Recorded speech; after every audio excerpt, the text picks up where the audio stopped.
Hello dear viewers, my name is Jibola Dabo. Keep watching Mid-Morning Show. Yeah, it is a very beautiful morning right here on BCOS television. I am Ido Ushekoni saying welcome to the Monday edition of the show. On Mondays, we'll bring you topical issues that focus on a socio-economic life, such as, not necessarily relationship or marriage stuff, but that usually we do once every month. But then today, we're not focused on health, we're not focused on other things, but on poverty. And some people will say that when you talk about life generally, everyone wants something. And when you say they want something, usually those things relate to three things: food, clothing, or shelter. Absolutely. Okay? So, well, before we delve into that, let's have ourselves introduce ourselves to you. Mm-hmm. Yes, it's another exciting Monday morning on the Mid-Morning Show. Good morning to all our viewers out there. Ido, how are you? I'm fine. You're looking so ready. Oh, thank you very much. It's been quite a while being on set. Glad to have you back. Yeah, I'm glad to be back. And it's the first time I'm actually being with you on set. Yeah, absolutely. That feels cool. Yeah, it is. Only today we're meal. But that's cool also. Absolutely, it's a cool. Okay, so like I said before, we're talking poverty today. And when you talk about poverty, it's something that almost every Nigerian talks about. Absolutely. One of the things that bother me is that poverty is such a word that is difficult to define. You see someone who just had his breakfast and he has the capacity to give himself lunch and dinner, and he tells you, we poor people, and you're like, okay, are you poor? Okay, and you see, we poor people. Some people use that word to create a kind of distinction between those they think have a whole lot and those who do not have so much. Not that they don't have. True. They don't just have enough. So then they say, okay, well, those are the rich people. We are poor people. But then you have to ask yourself, where do you put the people who, even to eat a meal in a day, is a daily struggle? Absolutely. So are those people poor? Well, you are poor out. I mean, they want to do There's this notion now that there's rich, average, and poor. So maybe people feel like, okay, if I can provide for myself, at least to a certain point, I'm on the average. You're average. And people that cannot, averagely poor. You get people Or that you have cannot, averagely. provide for themselves are poor. Okay, that's one way to look at it. But you just have to, it's baffling, really. It's like the way you throw this word around, love. It's almost confusing. We love our dogs, we love human beings. So what sort of thing are we talking about when we say love? So does the context determine what the meaning is? It's why love generally now has lost its meaning. Poverty has different shades.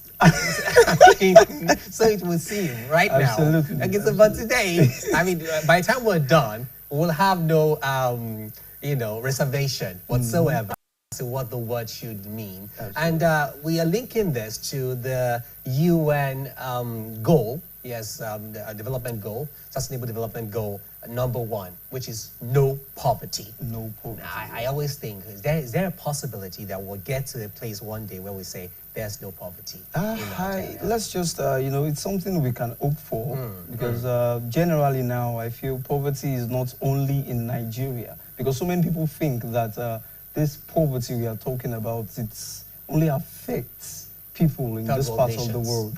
But I'm telling you, generally, it's a general thing. In the streets of the U.S., you have homeless people. It's a general thing. Yeah, but they'll say, okay, our focus will start from home. And from there, we'll move forward. Absolutely. Okay. All right. So before we delve, we're waiting to receive our guests soon. And before we delve into the conversation, we'll take a short break to take this feature titled, Are We Still Our Brother's Keeper?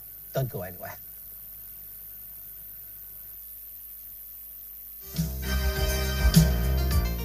Yes, we are still a brother's keeper.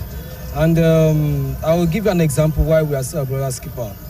Let me use this scenario that happens in my community. 2 weeks ago, at midnight, we had a cry out from one of the vigilantes calling thief, ole. And what came to someone's mind then, that let's go out and apprehend this thief. Are you getting it now? That is looking after one another in the community. Even though everything looks rough, we are still our brother's keeper. I don't think anybody is the brother's keeper any longer.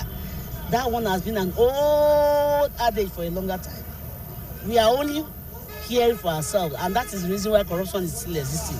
Assuming we are brother's keeper, we won't be corrupted. They have a lot of trustworthy people, but people are really becoming untrustworthy these days because maybe because of what is happening, the economy, insecurity, and also people don't really trust each other anymore. As per people are really striving to make ends meet, so people are not. They don't care anymore. They don't care about any other person except themselves. To a level, we are still our brother's keeper. Yes, to a level, we are still our brother's keeper. Yeah. We still have people who still have the love for others. We still have people who still want to care for others. So I think we are still our brother's keeper. He is just on his own.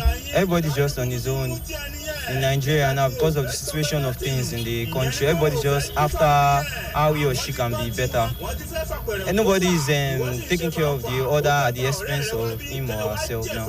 Nigerians as Africans, we have this innate thing to be a brother's keeper. You see this thing coming to light when you travel. You see people trying to help each other, helping each other. And I think we are still our brother's keeper. If you travel maybe to the east, you see people say, this is a stranger, they want to keep you, they want to make you comfortable. We are our brother's keeper. I don't think so. Now everybody's just fighting for our head. Nobody wants to help each other again.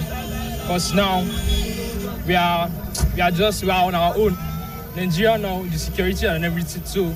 We are just trying to stand on our own. Nobody cares about anybody again. The way we interact with each other in Nigeria, maybe an accident occurred, and people always run esta for each other. Like people always run esta for each other, and also when you're in need, maybe in need of food, you can go to people and they can actually help you. At least beggars in Nigeria, because you see people are in need of money, and you can still go to people that can still help you. So, because I've actually experienced that kind of a thing too. I may say that we are still our brother's keeper. In our culture, particularly in this part of the country, the Yoruba land, we still care for one another in terms of brotherly something. We still care for one another. Though, to some extent, because of the economic problem of the nation, this is allowing some people to actually deviate from that. Because of the hardship, people want to take concern of themselves first, take care of their family, take care of their needed needs before others. But unlike in those days, people care for their neighbors, they care for their friends, they care for their relatives, brothers of relatives, sisters of relatives, bring them together, stay under the same roof, take good care of them. But when this economic hardship sets in, you discover that most families, they are on their own. I don't think so. It's not really rampant yet. Yeah, like now, if someone is stranded here now, and the person that asks for money or something, I would. It's only if I have that I might actually give the person or something, and if I feel comfortable with the appearance of the person, because you can't really trust anybody these days. Someone can be a ritualist, a kidnapper, or something like that to get. So it depends actually. You can't just say you can help anybody these days. I still have brother's keepers because the little I still have it in mind that some people does not have to the extent I have. So I just share with them the little I have. But if we're not a brother's keeper, I will keep it in mind that some people are still lower than the stage I am. So I won't wants to raise funds for them. But for me to think that some people are higher than me, some people are lower than my grade, we're still our brother's keepers. Yeah, I stay help because it's good. We don't know where we'll meet each other tomorrow and how it's going to be tomorrow. You need someone's help. So many things are really involved with the situation of things, and the insecurity made us not to really be our brother's keeper, because sometimes the people you kind of depend on, maybe if there's anything, they will help you. You discover that when anything arises like that, they deny you. So in essence, we can't even tell who we are, not to talk of knowing whom the other person is. So we are not really our brother's keeper. The way I see it, we are not really our brother's keeper because of the present situation in Nigeria. I don't think we are. If we are brothers keepers, we should. The things that are happening in Nigeria would not be happening. First of all, from the low masses, why is it that people of the same land are the ones killing each other? And the people that are leading us, which are from this same land, not that we are under colonization, of this same land, are not doing anything about it. The government is not keeping each other. We down here, we're not keeping ourselves. So we can't say we are still our brothers keepers. If not, these same things will not be happening. I would say yes and no. Because Nigerians, we are more of religion. We have that, we are religious. So because we are religious, this makes us to be a little bit, most of us are, because of our religion, we tend to take care. But then when I say no, because of the situation around, people are being careful. When you help, you don't know where and what is the next circumstances. So what will happen? Maybe maybe there is an accident now, and you see someone, a victim, an accident victim. Many people will be scared to help. Why? Because they feel that what with the police will be there. People around will be asking suspicious questions. So this makes them not easy to help. Yes, to some extent, we are still our brother's keeper, because we still go out, though not as we used to, but we still go all out for one another to support one another, and those things we still do. Even you see people raising donations for people they do not even know, and yet people still turn off. So for that, I feel we are still our brother's keeper.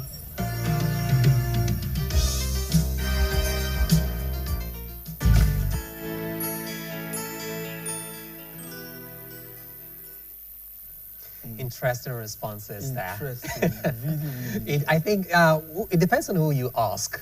I think for every person you ask this question, you're going to get a different answer. Absolutely. Based on their experiences and what exactly they're thinking about, what their perception is. It's two-faced, So if some can say no, some can say yes. But depending on which side you get to look at it, depending on the angle. Okay, so by the time we're done, we'll have a better answer to that particular question. Yeah. Today, I told you earlier, we're discussing poverty. Yes, breaking the poverty cycle. And we're doing that in commemoration of the International Day of the Eradication of Poverty, for the eradication of poverty, which of course was the 17th of October. Yes, today we'll be dealing with the topic, and we have a round peg and a round hole. I say a round peg and a round hole because we're speaking with a professor of economics, and he's a researcher as well. Of course, when you say professor, you also think researcher. Absolutely. Yes, and his areas of research are quite broad, but I have two that are basically of interest to me. That's talking about labor and development economics. Yes, and this morning we have him right here to help us with this conversation. I'm talking about Professor Abiodun Folawewo. Good morning, sir, and thank you for joining us. Good morning. It's lovely. Thank you for having me. You're welcome, sir. Okay, so in case you're wondering, from which university is our own very university, or Premier University, University of Ibadan? Yes, the one and only best for always. Okay, now let's delve right into this. When we talk about poverty, in economic and social terms, what does it mean? I think poverty is multidimensional in nature, and therefore you cannot simply say this is how to conceive poverty. But generally speaking, when you say poverty, it refers to state of deprivation, when people lack access to certain things, basic needs of life, I remember what we were taught at elementary school, that you have three basic necessities. Food, clothing, shelter. Yeah. So we can generally conceive poverty as a state whereby people lack access to this basic need. But it actually goes beyond that. Poverty, from the economic, and I'm an economist. If you had to ask me, how do you measure poverty? I say, okay, we can look at it in terms of their earnings, their income. Do they earn below certain income per specific period of time? And that is, if you go by World Bank will tell you that if you live below $3 per day, you are poor. You are below the poverty line. But if you talk to a sociologist, he will tell you that it's about deprivation. It may be social deprivation. That maybe you don't have access, moving around, going about your daily business. It's the poverty. Of course, if you talk to a psychologist, he will tell you that you have psychological poverty when people are unable to think aright because of their condition. So you will say they are poor. So, but generally, poverty is a state of lack of access to basic needs of life that affect human well-being. Okay, so will you say, because you mentioned earlier, you said something about, the income and the expenses going out. So definitely, are you saying that once the income is, let me say, once the outcome is much more than the income, are you saying that is poverty? Well, that is not really the case. Before don't let us look at it from expenses. Okay. It's what you earn.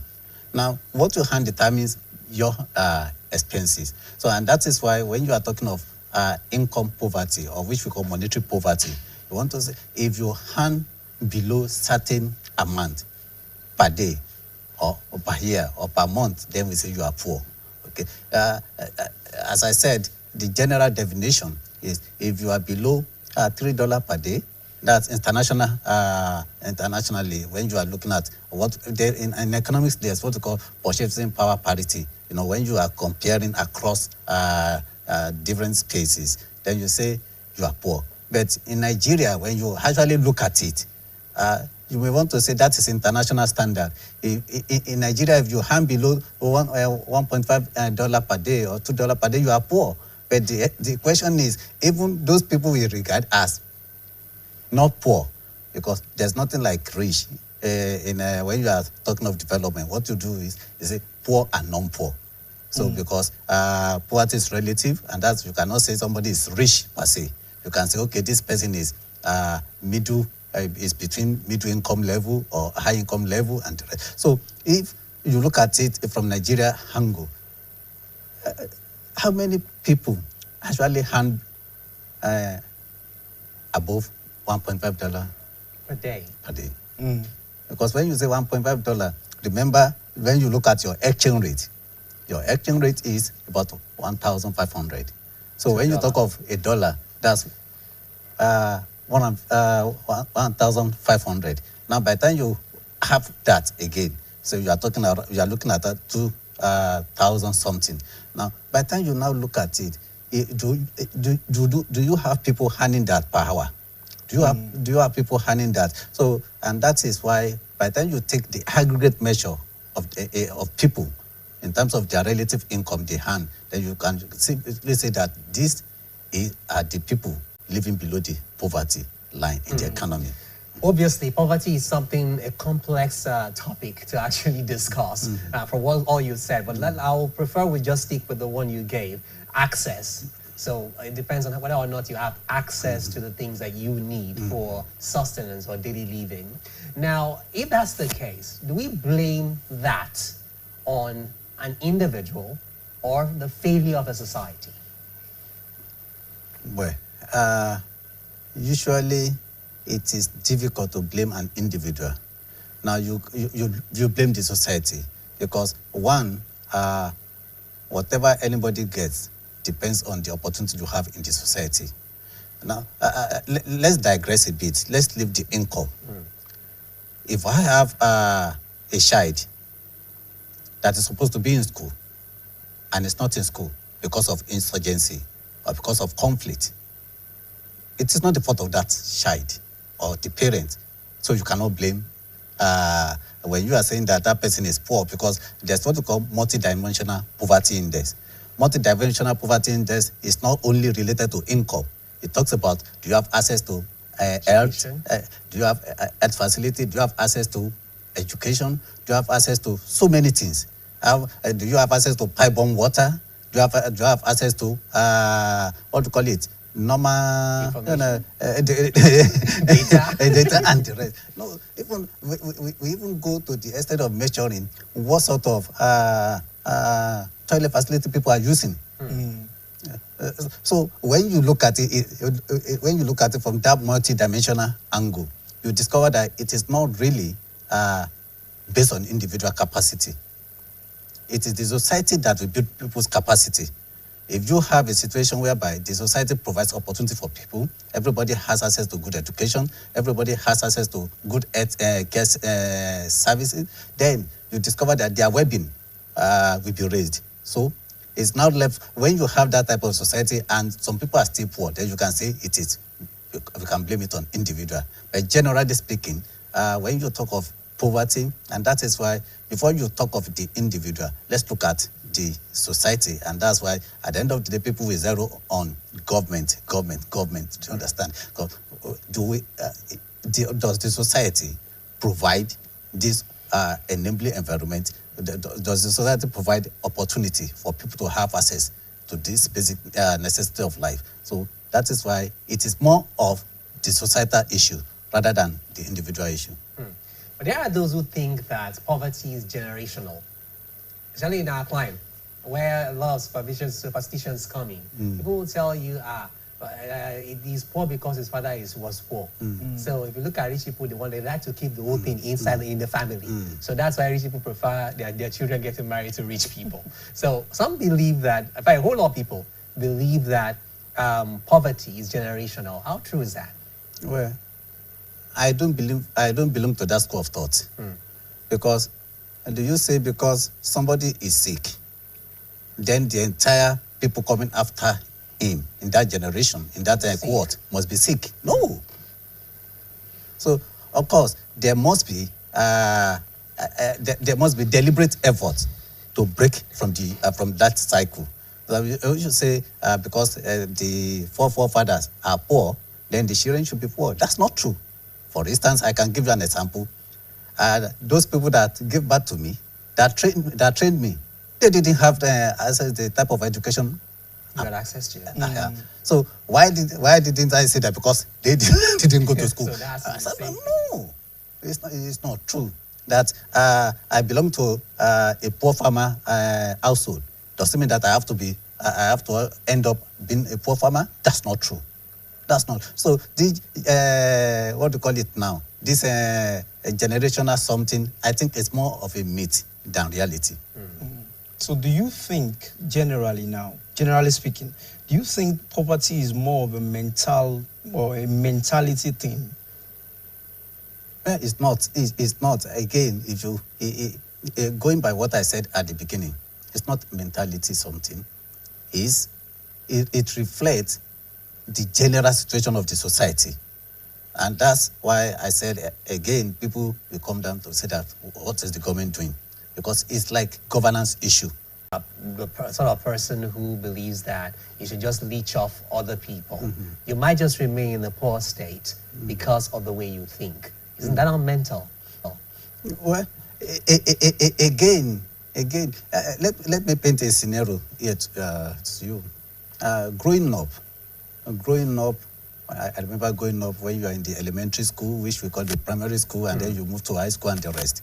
Now, I can recall vividly when we were growing up. There were not all this your private school and the rest. Okay. It doesn't matter whether you belong to the Dangote family, you belong to Abiola family. Everybody, you go to the public school, and the facility you enjoy is the same everywhere. Do you understand? That is a society that provides a level playing ground. Do you understand? Now, if you have that type of opportunity, and then I don't. You don't have to be rich. I remember when we were in primary school, you see all these earth workers moving around then. I'm talking of early 70s. Early 70s, 72, 73, and the rest. You see earth workers moving around, giving people fascination with critical number. Anytime I check my eye, I think this is what I got. Now, that is a society that provides everybody. You don't have to belong to a certain class in the society before you have access to that. And I remember then, growing up, everywhere you go, you see public pipe water. In fact, when you move from maybe between 5 minutes, you see public tap that people had access to. That is a society that provides access to everybody. So if that is the case, you now still have some people that are poor, then you can say that is individual issue. Of course, we may not, you cannot eradicate that, because even the Holy Book, the Bible says that the poor you still have in your midst. But then, why, if you have opportunity to ensure that people are lifted out of that poverty, and you refuse to provide that opportunity, then you don't blame the people. It is when that opportunity is available, and then people refuse to take the opportunity, then you blame it on them. Then you can now say it is a mental issue. Okay, because everything, with what you are saying now, you are particularly directing it to the government, that the society in general now, poverty is in the society. But why not look at it from the point of personal experience now? People in general, can you say that people want to, be in that poverty state themselves? Now, I think before we go on to that, he said something earlier about how before you blame the individual, basically think of the society first. If you're given the individual the opportunity and he's not making use of that, then you can blame him. But until that has happened, we cannot focus on the individual. Exactly. So I think let's move on to dimensions of poverty. And when you look at Nigeria as a nation, we are so blessed. In terms of resources, talk about natural resources, talk about land, mining, in so many areas. But Nigeria is still, when you compare Nigeria to other nations that don't even have as much as we do, I mean, our state of poverty is terrible, because just recently we had a figure that said about 200, close to, I can't remember if it was a million, that those about 200 million, was it 2 million people are descending into poverty. I mean, is it yearly or more? Yearly.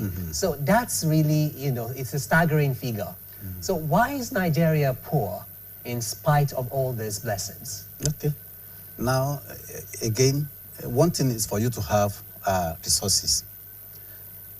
Another thing entirely is for you to make use of the resources that you have in an equitable manner that, that every segment of the society, every person in the society, enjoy that resources.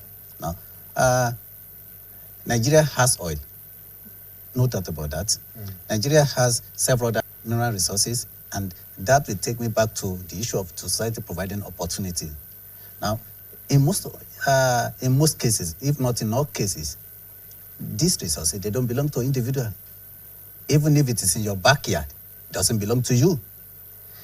It belongs to the government. Actually, by law. Fine. So if government is tapping these resources, getting money from them, and then utilizing the money in an efficient way, in an effective way, in such a way that every segment of the society, feed impact of that, of what is coming out from that resources, then you discover that the rate of poverty will go down.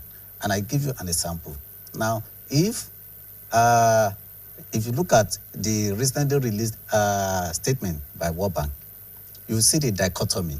You see the dichotomy in the poverty situation between those people in the rural and those people in the urban. Then you also see the dichotomy in the rate of poverty between those people in the northern part of the country and the southern part of the country. That tells you that resources are not evenly distributed. Are you with me? No, maybe it's not in terms of how much you pump into an area. No, that is not the issue. How do you utilize the resources that goes to that area? If people in the far remote village in the north are not allowed to go to farm because of insurgent. Now we started with Boko Haram, then we are now in the era of what do they call them? Bandits. Yes. Okay. Now, if they don't allow them to go to school, they don't allow them to go to farm, even though the farm is there, it doesn't have any value because people are unable to cultivate access it. That's why I said poverty is a state of lack of access. Okay. Now, talk to a farmer in the south. You don't have issue of banditry, but you have issue of kidnappers or Fulani herdsmen that are not allowing you to go to farm, even though you have the resources there, but you don't have access to it. So it cannot translate to income for you. So it is not because Nigeria has so much resources. That is not what will make you rich. No. It is how effectively you are able to utilize those resources. And then the money coming from those resources, what are you able to do with it? You made an interesting observation. That is the fact that even if the resource is in your backyard, it doesn't belong to you. Now, when we compare the Nigerian situation to other countries of the world, are you saying there are countries in the world where the people who own lands, or actually own the minerals in those lands, and even if the government will make use of that, it has a way of benefiting the people? Not like, like a sharing formula where the government takes this and gives the rest to those who own. All right, and again, that takes us back to the situation in Nigeria. Across the world, globally, now, government controls resources. The reason is, if you allow individuals to control economic resources, you may breach what you call inequality. And then inequality in the sense that it is the people that only have access to that resources will be using it, and then they'll be using it for their own benefit at the detriment of the larger society. And that is why everywhere, ownership of economic resources is vested in the government. Now, it is not left for government to take ownership, use that resources, whatever you generate there, make sure that it is spread across the society evenly. And that is one of the duties of government, to ensure equitable distribution of income. But how effective can government be in a situation whereby you don't really have data? Now, let's talk about Nigeria. Now, we hear of unconditional cash transfer and all those interventions that we try to make. But sometimes a lot of people, you talk to them and they're asking, okay, how do they know who to give the monies to? So what data are we relying on? So is the problem not systemic failure? Well, before we talk about systemic failure, I think let me say something about the data. Now, you can even have the data if you are not sincere with the use of the data will not make any sense.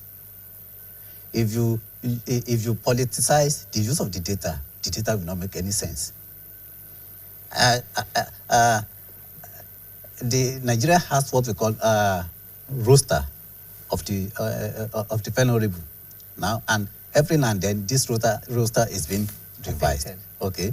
Now the essence of that is to bring more people into the net to ensure that this roster cover as many poor households as possible.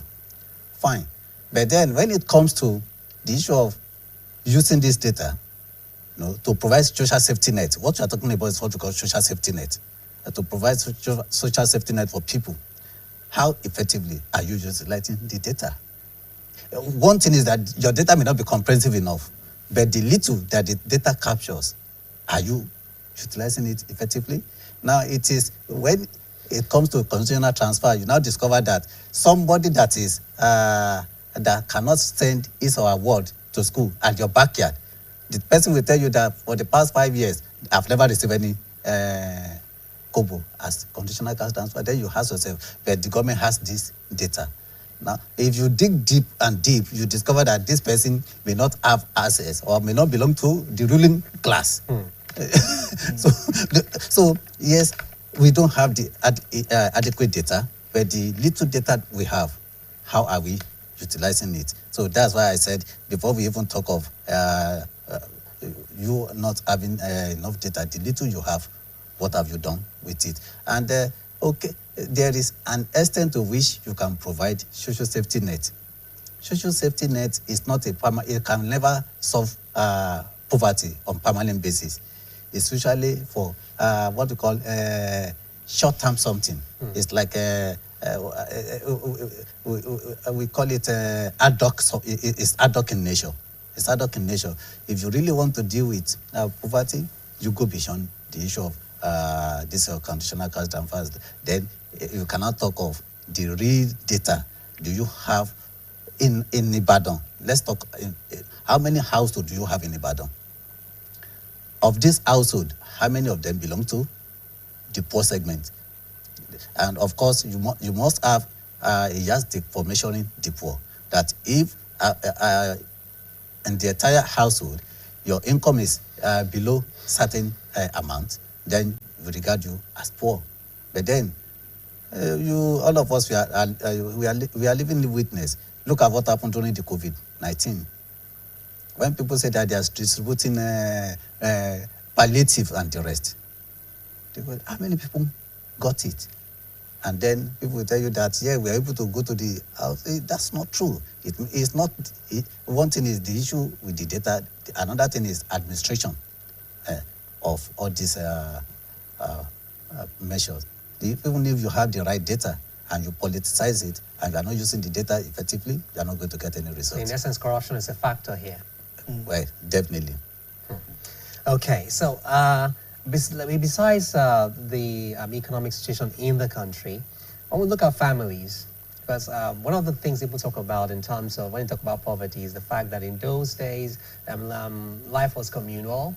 So if you have people who have a need or the other, they can easily go to their neighbor, and everyone cared one for the other. We saw that feature as well. Different comments people gave the impression that many people are beginning to believe that people no longer help each other. And even if they do, it's not as it used to be.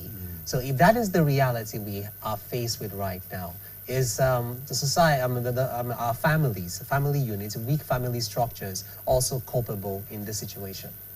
Again, let me quickly say this. Studies have shown that, forget about the poverty something, one of the things that is keeping society like Nigeria going is because we have what we call huge social capital.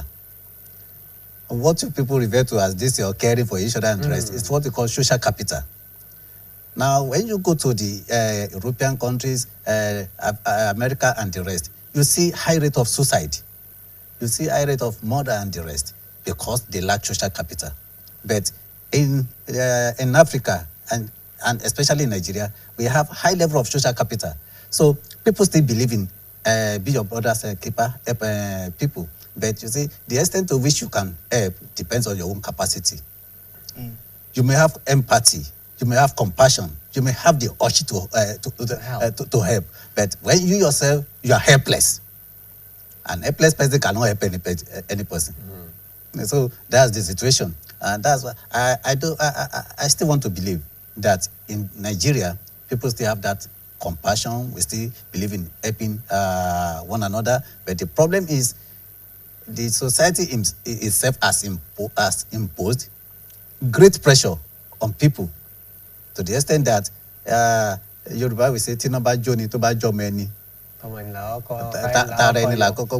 If you see your if you see that's even your child. Yeah. if you see your child on fire and you yourself you're on fire, the first thing is you cannot take care of yourself. Without you being free, how can you help your child? People still want to help. It depends on the situation we are looking at. In terms of maybe you see some people that somebody that is hungry, yes, people are ready to help.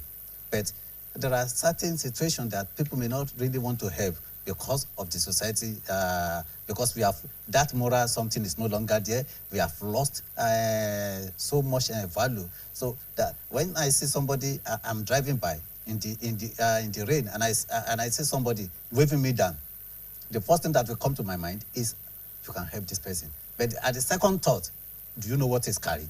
Do you know what she's carrying? Do you know who is she, or do you know who he is? So again, that is a societal mentality issue. It's not because people don't want to help. So, there's so much insecurity. Yes. So it depends on which angle are we looking at it. And of course, we cannot pretend we are in Yoruba land. You discover, I've had several people saying this, that even those people that are beggars on the road, that if you give them money, they will use the money you give them to do bad things. No, in that case, you don't want to help, because what is the point in helping something that will backfire on you? No. I tell people, I say, if you walk on the street of any city in America, name it New York, Washington, DC, and you still see beggars. We don't call them beggars, we call them homeless people. Homeless people.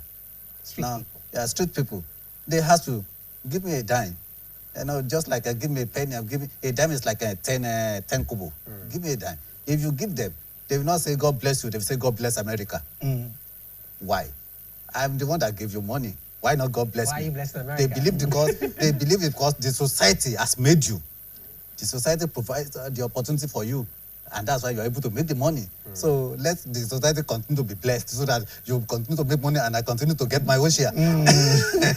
Wonderful. Okay, we're still, discussing breaking the poverty cycle right here on BCOS television. Of course, the program is Mid Morning Show. We'll take a break right now. When we return, this conversation continues. Please don't go anywhere.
Okay, welcome back. Of course, many thanks for staying tuned. It's still the Mid Morning Show right here on BCOS television, and we're discussing breaking the poverty cycle with our guest, Professor Abiodun Folawewo, Professor of Economics from the University of Ibadan.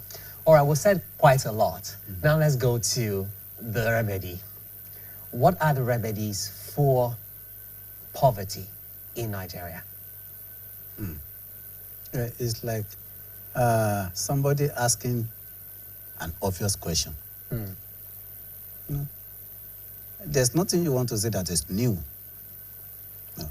I read through the World Bank report, and I said this is the same thing as what we have been saying. All along. If you look at the 2022 multi-dimensional poverty index report produced by Nigeria, it's the same recommendations were there.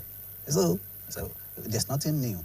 Now, the first thing, remember I said poverty is lack of access. Yes. It's a state of denial. No, you don't have access to certain things. So if you have opportunity, you can given opportunity, you are provided with access to those things, it will elevate your well-being. So now, if we look at it that way, then the question is, how do we break this cycle? Very simple.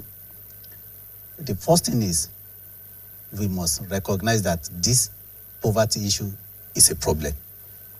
It's a problem. Until we come to that realization, we will not be able to do the needful. When we begin to live in denial, over time, what I see government doing is living in denial. Living in denial in the sense that, yes, we know this, but then we are doing our best. If you know this and you are doing your best and you still discover this problem still persists, it means your best is not good enough. So you don't have to deny it. All you need to do is, what can we do? We want to end this. You belong to the United Nations, which is the global governing body, and you have this agenda 2030. We are in 2025, for God's sake. The very first one, it says no poverty. Yeah, the very first one is no poverty. I can bet it with you. 95%, if not 98% of African countries are not going to meet it. One. The first thing is recognize this. So how do we tackle it? One, government needs to embark on what we call huge social investment. Which social investment is you invest in education, you invest in healthcare system. Now, when you do this, now remember I said access. You may say that you have, if you go from one local government to the other, you will see primary healthcare centers, and so what? So in that primary healthcare center, do you have the needed equipment? Can people afford the service? The services available there? No, because access has to do with affordability, accessibility, then the quality. The quality. So if you say that, let's take, just talking on health care alone, we have about 33 local governments in Oyo State. Now, in all these 33 local governments, how many of the ward of there we have primary healthcare services? Now, do you have secondary healthcare facility? Now, do you have tertiary healthcare facility there? Of course, we will not even go to tertiary. The primary and secondary, they are very, very crucial. I live in a part of Ibadan. We have one healthcare center there. We have one. Yes, the nurses fantastic. They are doing their best, but you hardly get a doctor there. So it means, yes, people within that area, they have access there. Of course, the money they charge there so low, so they can afford it. So you have solved two problems: the problem of access and affordability. What of the quality? What of the quality? If you have a facility that you don't have doctors there, it's as good as you don't have any healthcare facility there. Then, if you now say that from there they can do referral to secondary healthcare facilities, do they have the money to transfer themselves to that? Then, before you go from one place to the other, what happened to that person? The person must have died. No, those are the issues that we talk about. Then, it also boils down to you do a good health count. How many health facilities do you have? How many number of doctors that we need to effectively service this? You invest in it. I think with respect to healthcare in your state, the government has done quite a lot. But I think one of the problems we have when it comes to availability of doctors is the brain drain problem. I know, I'm coming to that. I think we like to provide excuses where there are no excuses. Okay. Okay. What do you mean by, the world is a global village. That's just the truth. If you don't value your labor, there's some people waiting there. Why don't you price your doctors in a competitive way? It's the same thing that is happening in the education sector. Now the HASU people are on strike. No, I'm a professor, but I'm not here to defend us, of course. That's not what we're here for. But you see, brain drain is an outcome. It's an outcome. Why are you focusing on the outcome? Why don't you treat the symptom and the problem itself? Do you understand? Give me a conducive environment. Nobody wants to run anywhere. That's the truth. No, I tell people, for people like me, I live in the US. I also live in another country in South America, but I decided to come back home. I can bet you none of my children will do that. Say no, you are a professor. Let me find my own level. Do you understand? So, and you can be doing, government can be making effort. When we say investment goes beyond building facilities. You know, for every capital project, there's an inbuilt the current expenditure there, which talks about personnel, overhead, and the rest. So our thinking should go beyond, they don't have a healthcare center, let me go and build a... No. Our thinking should go beyond that. Who are those people to service it? Do they have enough motivation to stay there? Now, post a teacher, the same thing in education, post a teacher from Ibadan I don't want us to go far. Post a teacher from Ibadan to a rural. You'll be shocked that that person will only be doing about 3 days and then run back to Ibadan. It means the problem is not building the school there, provided the necessary facilities, creating the enabling environment. Apologies. It would seem you're saying that we should do more to develop our rural areas so that we can decongest the cities. I'm not saying that. The issue is when we say you invest in social infrastructure, that investment must be well thought out, must be well planned, and must be all around. Are you with me? So you invest in human capital development. You invest heavily in human capital development. Recently, I understand that the Oyo State government is planning to recruit almost 1,000 or 2,000 teachers. That's fine. If you recruit the teachers and their salary are not right, they will japa. So, because that investment must cover every segment. Both rural and urban. Exactly. Are you with me? So now, because don't forget that we say poverty is state of lack of access. If people have access to good education, to good healthcare facility, you discover that their life, because poverty is about living standard, their welfare will be elevated. Then that is one. Each investment in human capital. Then you also need to deliberately make huge investment in infrastructure. You talk about road, electricity. Do you know that almost 80% of those people riding motorbike now is because they have lost their primary source of income. Some of them are artisans, technicians. They need light, electricity to work. If you don't have access to that, the next thing is, let me jump on the bike. By the time you are counting people that are in poverty, you can't live. And do you know, because again, I'm happy you said I'm a professor of labor economics. When you look at people that are working in the informal sector, some of them are extremely rich. But of course, because they have the wherewithal, they have everything to work. But if you are an hairdresser, you cannot even, you need light to power your dryer. You have to go and buy I better pass my neighbor. I understand that one is running to 100,000 or so now. Yes, 150. 150, thereabouts. Okay. So what is the level of capacity of inverter or solar that person will do to run a business? No, you see, when there is poor infrastructure, it will add to your poverty. That's the truth. That's the truth.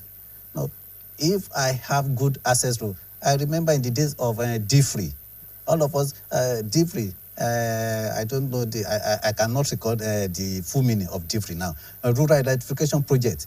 So we have gestation that. You need to invest heavily in infrastructure. If you invest heavily in infrastructure, the first thing it will do people that have abandoned their job, it will bring them back to their job. It will bring down cost of doing business. When people talk that banks are charging this, I always laugh. That because banks are in business to make money. Well, when you see a bank, you enter the bank now, you see AC going on and the rest, they are not relying on PACN. PACN is a secondary source. So you need to invest, make huge investment in infrastructure. Then after doing that, then you need to broaden your social safety net provision. This is a conditional cash transfer you are talking about. No, when we see people doing certain things in developed countries, it's not because they are stupid, no. In US today, there's what they call unemployment benefit. If you are working and your income is not up to a certain level, apart from the fact that your tax is going to be cut, in fact, you'll be given certain stipend just to encourage you. And Nigeria has that enough resources to do that. There must be deliberate effort from the part of government, on the part of government, to lift people out of poverty. But don't forget that I said that all these social safety nets, they are not permanent solution to poverty. They are just palliatives. Invest in human capital development, education, health, and the rest. Then invest in infrastructure. Then let the governance be right. Let the governance be right. The governance be right in the sense that, you reduce corruption. Once you reduce corruption, that means the little resources that you think you have, you will be able to be spread across every segment of the society. So there are so many things to be done, but are we ready for that? Okay, before we go to that question, we have another commercial break. Sorry, another break rather. Not commercial, but the break. We'll be right back.